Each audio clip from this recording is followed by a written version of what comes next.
Good morning, and thank you for coming to my presentation. This morning, I want to take the opportunity to talk to you about overall equipment effectiveness, OEE. But I guess rather than give you the standard lecture on what is OEE and how is OEE calculated and what is world-class OEE, what I wanted to do this morning was share with you our experience on one particular aspect of OEE that seems to come up again and again as we talk to companies. So we implement OEE solutions around the world in different industry sectors, different geographies, different languages, and a recurring theme is how do we make the OEE concept, which lots of companies will say OEE is great, it's great for production managers, it's great for senior management, it's great for capacity planning and for the lean manufacturing teams, but what about when it comes to on the day, on the shift, for the production operators on the equipment and the equipment operators? How do we make that metric that we know and love relevant to those teams? So that's what I'm going to focus on this morning, is how do we manage to do that? How do we make it meaningful for those people on the shop floor? And this is really relevant whether you're considering an OEE program, whether you're thinking about getting to start using this metric, whether you're thinking about an OEE implementation program, whether you're already using it, whether it's manual or on Excel sheets or however you might be doing it, or in fact if you're an advanced user of OEE and you're trying to make it stick and embed it more in your production operations, I'm hoping you'll find something relevant in this.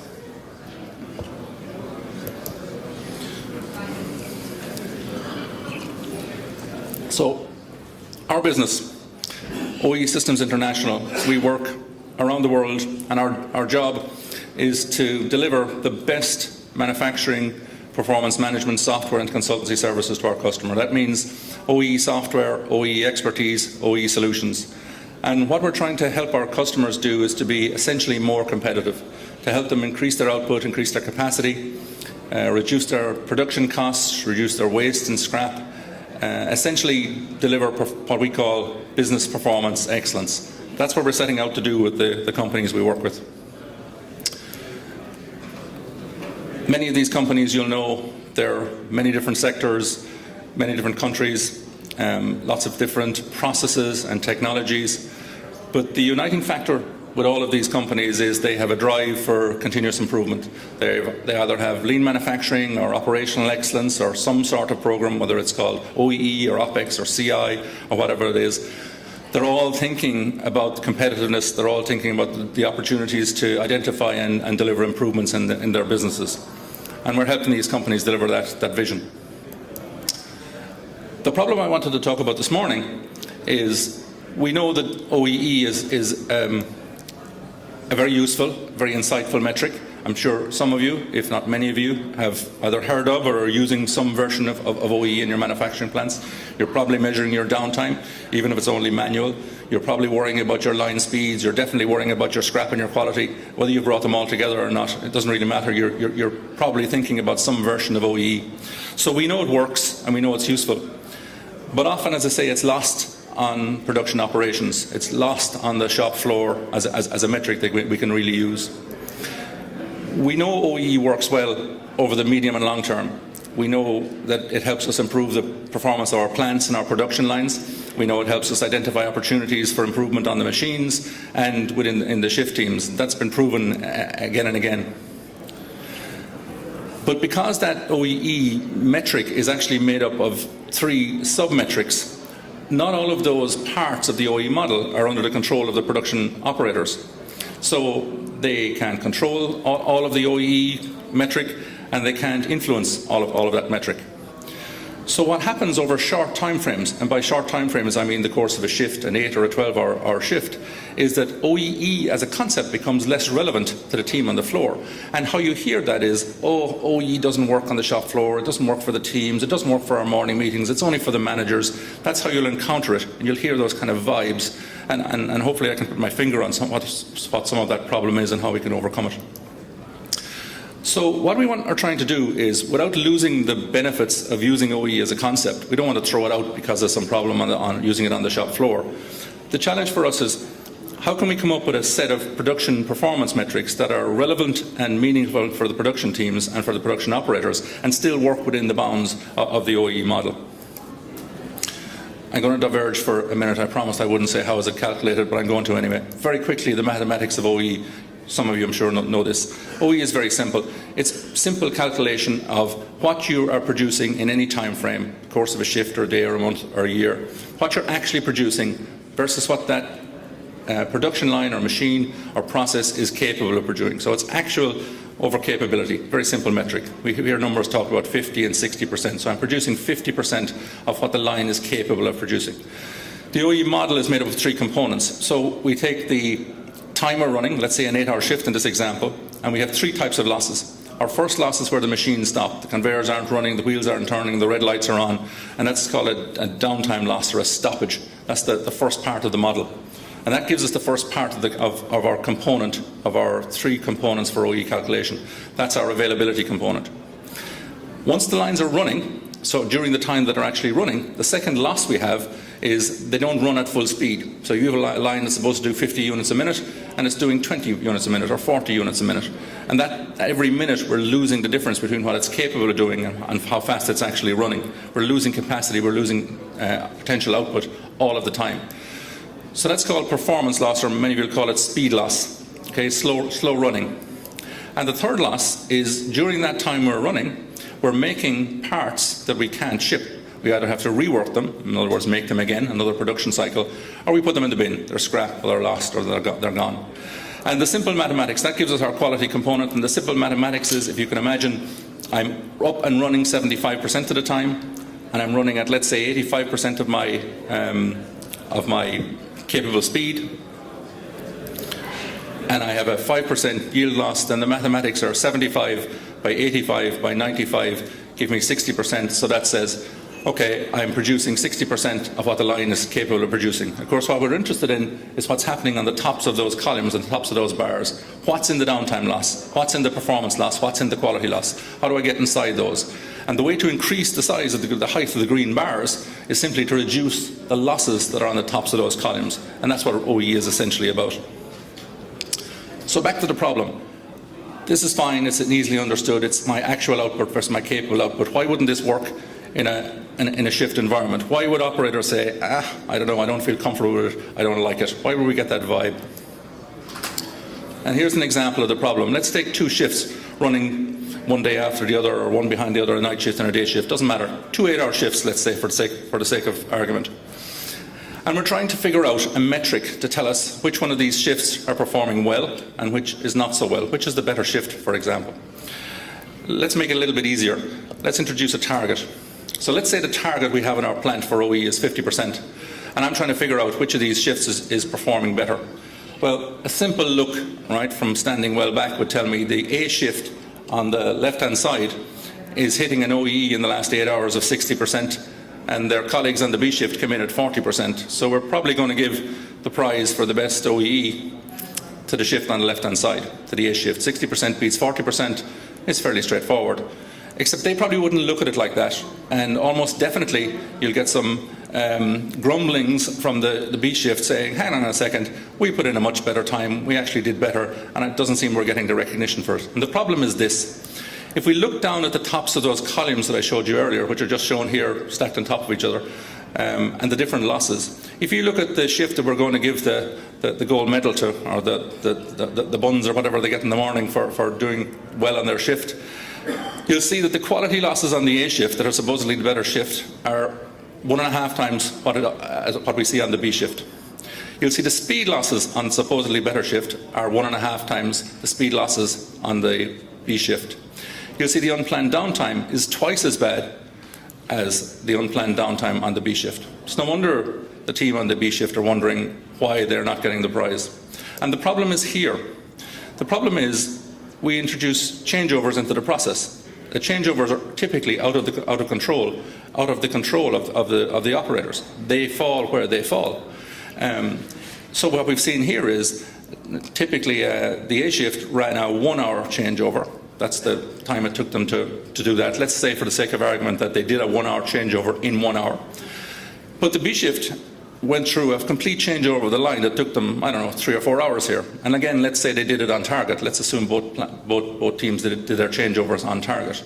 But that changeover that was imposed, probably by a scheduling or process scheduling or even customer demand, has hit their OEE. But on all of the other metrics, they've done better. So you can begin to see why, as we introduce the full OEE model, it doesn't sit perhaps that well with the shift teams and a simple shift performance.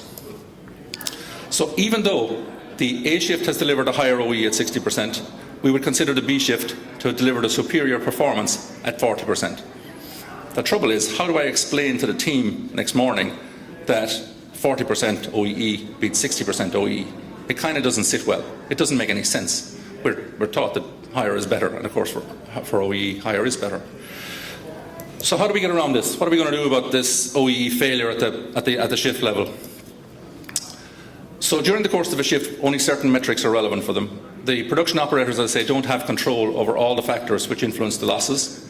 So consequently, using OEE as a KPI target over the shift, maybe asking a shift team to do something that they just can't do, it might be physically impossible. So for example, if I have a 4-hour changeover in the middle of an 8-hour shift, and I ask the team to come in with a 60% OEE, well, the 4-hour changeover is already 50% of their shift is gone. They mathematically cannot deliver a 60% performance, no matter how hard they work or how good a performance they put in. So we get into these conundrums where the numbers kind of just don't make sense. So what we want to do is we need to select metrics for which the shift teams can be actually accountable. And the criteria we use are very straightforward. 3 criteria we use to try and come up with metrics that are relevant to the shift teams. First of all, it has to be part of the OEE concept. It has to be part of the model. It has to work for OEE. We're not going to throw out the OEE because we have this issue on the shift team. The second criteria is that it needs to be a meaningful measure of the course of a shift. In other words, not this idea of 40% is better than 60%. It has to be meaningful and simple to understand. And the third criteria we use is that they can be delivered by an accountable team. What we're trying to do is move accountability back to the team and give them responsibility for their own performance and give them the ability to fix their own performance and improve the issues as they happen, and then measure them and score them accordingly. So what's relevant for an operator during the course of a shift? We see 3 or maybe 4 parameters that are usually under the control of a production operator. So these are the messages we're saying as part of the OEE program. When it comes to the shift team, to the morning meeting, to the report on the morning, what do we want to hear? Yeah, OEE came in at 40% or 60%. Yeah, that's interesting. But as we see, it's got some flaws in it. What do we really want to hear? What we want to hear is they're hitting 4 metrics. The first one is unplanned downtime. So the message is, let's set a budget for your unplanned downtime. Pick a number, 5%, 10%, something within your capability, whatever it might be. So stoppages due to operation delays, shortages, resource limitations, no demand, breakdowns, etc. Focus on downtimes which are within the control of the team. So maybe no demand is a bad one. But for downtimes that are within the control of the team, the message is within budget. Keep your unplanned stoppages within your 5 or 10%. That's your goal for that metric. The second metric we want them to focus on is their changeover times. And again, it's very simple. Bring your changeovers in on time. It doesn't matter how many changeovers you're doing. It doesn't matter how long the target time is for those, whether it's a 1-hour changeover you're being asked to do or a 10-minute changeover. Do your 10-minute changeovers in 10 minutes or less, and do your 1-hour changeovers in 1 hour or less. If you do that, the OEE will take care of itself. Don't worry about speed losses and unplanned downtime, unplanned downtime and that. Focus on things like your SMED training and bringing those changeovers in on time. The third message to the team is keep the line running at speed. Again, blindingly obvious. Let's keep the line running at speed. Forget the performance component in the model and those words and everything that's in the OEE model. If we keep the line running at its speed it's going to be running at, when we calculate the OEEs, we won't be worrying about poor OEEs. And the fourth element that's not always in the control of the production operators, but many times it is your wastage, your yield or your scrap. Again, let's run that against the budget. If my budget is 3%, if I can tolerate 3% or less in my scrap and my wastage, let's measure the wastage against that number. And guess what? If we manage to deliver those 4 metrics, the OEE will look after itself. It will come out. It will still come out at 40 or 60, as it did in the previous model, but the OEE number will look after itself. We'll be happy when we look at the 1 day, 1 week, 1 month's performance, and the operators will score on the 4 metrics that they're using. The impact of that is We get engagement, we get commitment and support of the production operators, because that's absolutely critical to make an OE programme work. If we don't get the people who are managing the machines to be happy with the way they're being scored and measured and the metrics they're using, and understand those metrics and believe they can influence and affect those metrics, we kind of really lost the battle. So focusing on management KPIs that, as they would say, don't make sense, just frustrate the teams and dilute that, their commitment and their accountability. So we want them to be able to influence those production metrics so that we can hold them accountable.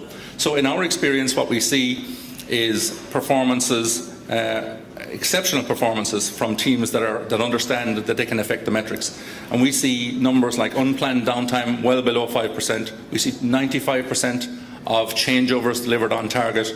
We see line speeds running effectively all the time at speed, and quality and defects and rejects running at 93%. And that's a 90% OEE before you start worrying about external losses like planned downtimes and preventive maintenance, etc., etc. The business benefits can be very significant and very dramatic. Where we've introduced these metrics as part of the OEE programme and part of the OEE implementation, we see committed, accountable production teams focused on those data, reporting that data at morning meetings, and owning those metrics, which is the real key to success.